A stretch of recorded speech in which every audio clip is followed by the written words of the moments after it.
আদা চাষ শুরু হয়েছে। আর ইনি আমাদের খুব প্রগ্রেসিভ ফার্মার, শ্রীমন্ত বিশ্বাসবাবু। ইনি প্রথমে এই উদ্যোগটা নিয়েছে এখানকার আদা চাষ করার, বস্তায় আদা চাষ। তো এখন আদাগুলো দেখছেন আপনারা, আদাগুলো শর্টিং হচ্ছে। আর এরপরে হচ্ছে 40 মিনিট মতন ভেজানো হবে ওষুধ দিয়ে জলে। এটা দেওয়া হচ্ছে কার্বেন্ডিজিম, আর দেওয়া হয়েছে স্টেপটোসাইক্লিন। এই অ্যান্টিবায়োটিকটা দিয়ে কিছুক্ষণ ভিজিয়ে রাখতে হবে।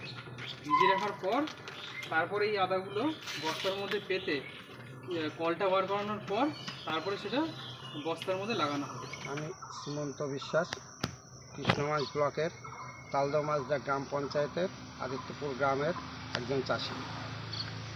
আমি গত বছর আর কি আমার আমবাগানে যে ফাঁকা জমি পড়ে থাকে আমবাগানে, সেইখানে বস্তায় আদা চাষ করেছিলাম কৃষ্ণগঞ্জ কৃষি দপ্তর এবং আত্মার সহায়তায়। তা আমি সেখানে আদা চাষ করে যা দেখলাম, আমার অন্যান্য ফাঁকা জমি থেকে বস্তায় খরচা অনেক কম এবং ফলনও ভালো হয়েছিল, রোগবাগও কম, পরিচর্যার খরচও অনেক কম লাগে।